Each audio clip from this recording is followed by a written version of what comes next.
Assalamualaikum, salam sejahtera. Kemarin ada kejadian yang saya pikir itu juga sikap yang bagus lah. Itu dari daerah Madura, tepatnya di Pamengkasan. Ada gerakan perlawanan terhadap kaum Wahabi. Jadi kami harap untuk saudara Ustadz Yasir dan Ustadz Ismail menemui kami di sini dengan jantan. Jangan hanya berkuat-kuat di media sosial. Tunjukkan di mana wajah kalian sekarang.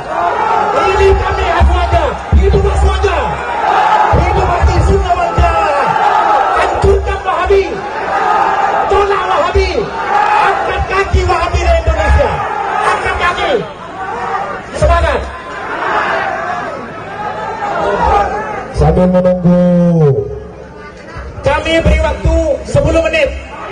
Kami beri waktu 10 menit. Kalau 10 menit ini masyarakat sudah tidak sabar akan men-sweeping masjid dan lembaga yang disinyalir ada Wahabi di situ. Semangat. 10 menit dari sekarang. Sambil lalu kita membaca selawat. Allahumma shalli ala Muhammad. Allahumma shalli ala. Jujur aja, yang saya bingungkan itu Wahabi ini sekarang sudah makin merajalela, ngelunjak lah kalau saya bilang. Kenapa saya bilang ngelunjak? Di Madura itu basis NU, basis yang afiliasi keagamaannya itu ya kalau mau dibilang tidak beda dengan Habib, dengan Habib malah sangat menjunjung tinggi Maulid Nabi, tahlilan. Padahal kalau di Madura tuh Wahabi mungkin dibilang nggak ada lah.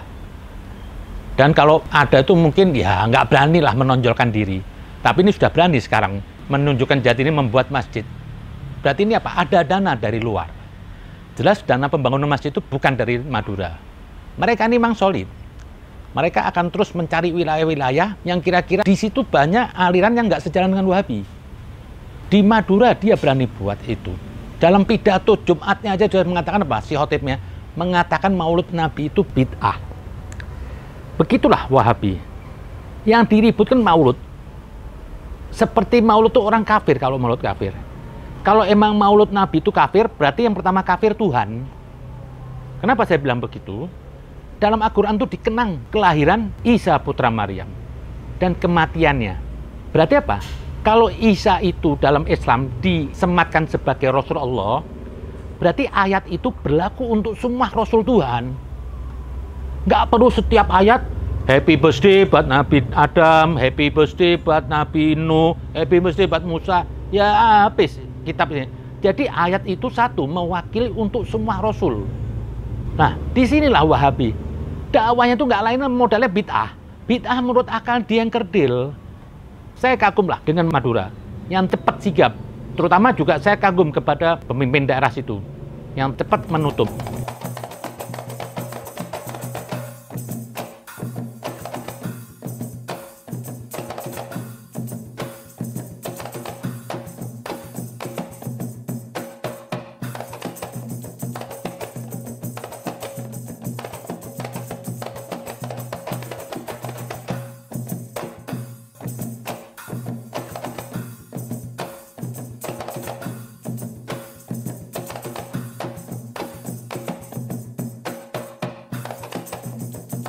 Wahabi ini berbahaya.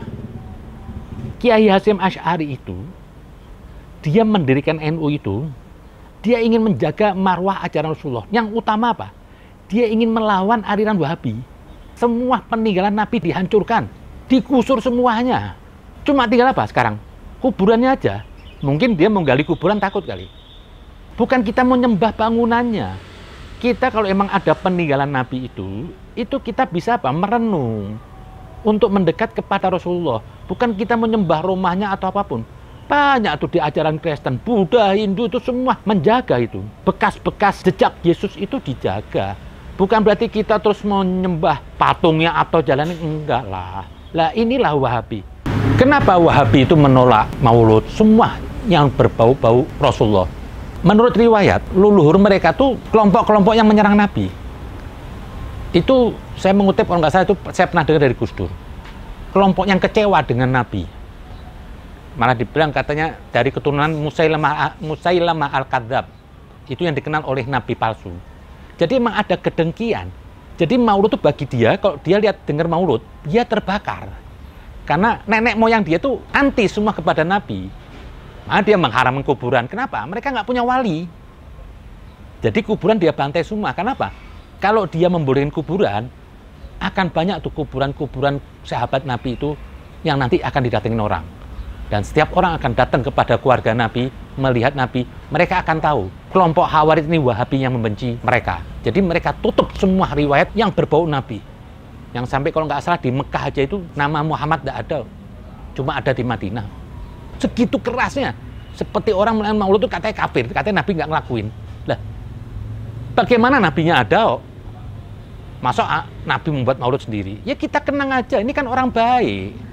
Apa sih kalau acara maulud, acara tahlil, memuji-muji Tuhan?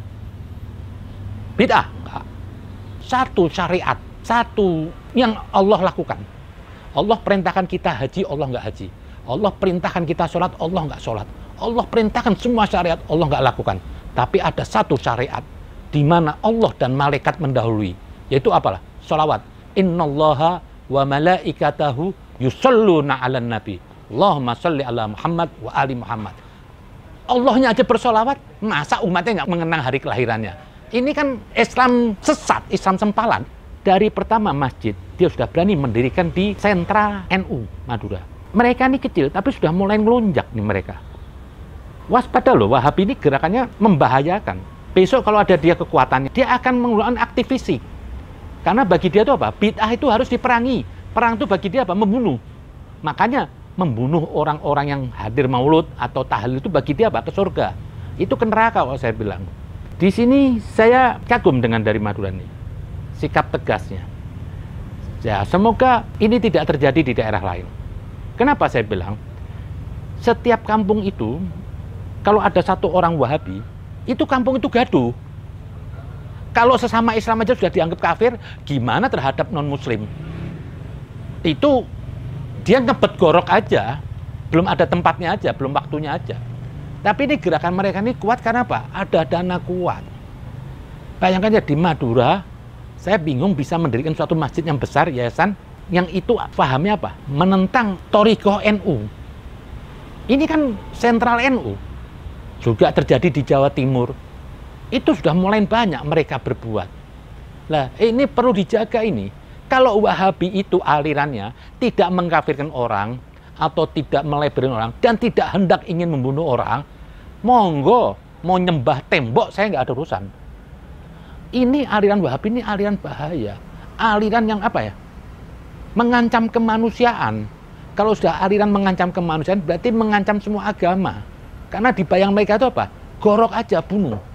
Karena itu bid'ah. Bid'ah itu kafir. Bagi dia itu semua penyelesaian itu apa? Kalau nggak mau dibunuh. Nah, ini di Jawa Timur. Saya jujur aja terkejut lihat. Kok di Madura berani-beraninya? Ini yang berbahaya. Pernah kejadian di Solo itu. Ada satu keluarga itu, Umar Assegaf, Habib lagi. Dia ingin buat acara midodari.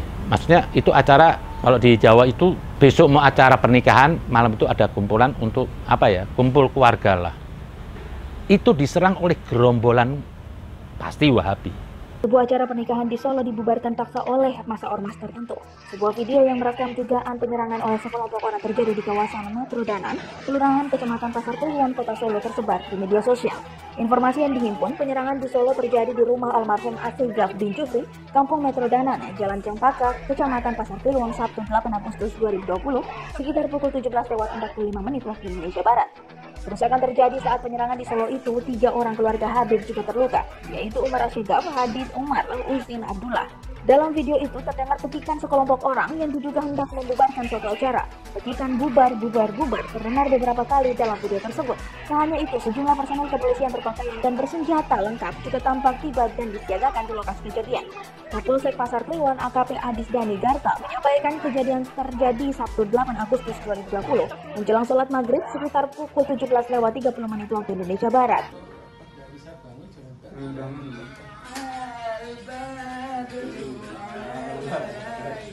Jumlah orang kemudian membubarkan acara yang digelar keluarga Umar Assegaf. 3 orang luka-luka dan sejumlah kendaraan rusak. Bahwa negara tidak boleh kalah oleh kelompok intoleran, radikal atau premanisme. Oleh karena itu, dan himbau untuk segera menyerahkan diri atau kita tangkap. Mereka ingin sikat, jadi bukan mereka ingin menghentikan, mereka ingin gebukin orang, ingin bunuh orang. Itu di situ ada polisi. Mereka brutal, seperti negeri ini tanpa tuan, tanpa hukum. Sudah berani mereka berlaku itu. Untung aja didatangkan lagi aparat yang lebih besar. Mungkin kalau tidak terjadi terdatangkan aparat yang lebih banyak, itu mungkin saudara Umar Asegaf itu almarhum. Bayangkan, seorang ayah menutupin anaknya dan digebukin. Ini kan kebinatangan ini. Kalau emang itu Islam, saya murtad. Kalau emang itu agama Islam, sungguh menyesal orang hidup bertuhan. Apa itu? Tidak ada. Orang tua nutupin anaknya digebukin nami-nami. Orang nggak mengancam. Itu banyak polisi berani. Ini besok kalau mereka sudah menang, mereka seperti ISIS, mereka akan gorok orang. Ini berbahaya. Itu di Solo terhadap Habib. Dan berani sekarang dia di Madura. Berani dia mengatakan bid'ah. Itu sama aja, Pak. Kita mengganggu di kandang macan, macan lagi tidur, Anda colek pakai peso. Ya Anda ditumis bisa. Untung aja tuh kemarin cepet ambil sikap itu. Kalau enggak, Anda akan bermasalah di Madura. Saya tahu mereka tuh sangat menghormati Nabi. Maulud Nabi itu sakral. Inilah jadi Wahabi. Wahabi itu bagi saya, Pak, itu bom waktu kok. Yang suatu saat bisa memakan siapapun di luar mereka. Bagi mereka itu apa? Di luar Wahabi itu darahnya halal. Boleh dibantai. Ini yang pernah terjadi di era keluarga Nabi Hawarij. Bayangkan aja, seorang Ali bin Abi Thalib, mantu Nabi, yang baik mulia, dimuliakan Nabi. Di zamannya, dibunuh oleh sahabatnya Nabi sendiri, yang pernah menyaksikan Nabi memuliakan Ali bin Abi Thalib. Alasannya apa? Dibilang katanya itu sudah tidak sesuai dengan Al-Quran. Yang sekarang dipakai jargonnya oleh Wahabi itu bid'ah. Lah, Wahabi ini memang reinkarnasi dari kaum Hawarij. Ganti nama. Kan ganti nama Wahabi, karena Wahabi namanya sudah jelek di mata orang, banyak melahirkan teroris, ganti baju Salafi. Besok akan ganti lagi. Mereka akan menggerakkan agama dengan cara munafik, dengan cara kekerasan. Yang penting apa? Misinya tercapai untuk membantai orang di luar dia. Mungkin itu aja. Jadi hikmah dari Madura itu bagi saya ini warning buat kita semuanya, waspada terhadap kaum Wahabi. Semoga negeri ini terbebas dari aliran-aliran radikal yang itu sudah saya bisa pastikan bahwa setiap aliran radikal itu apa? Lahir dari Wahabi. Jangan sampai negeri ini terkoyak-koyak oleh kelompok kecil. Kalau yang kecil aja sudah ngelunjak, nanti gimana gede? Lebih biadab mereka sikapnya. Itu aja, terima kasih. Assalamualaikum.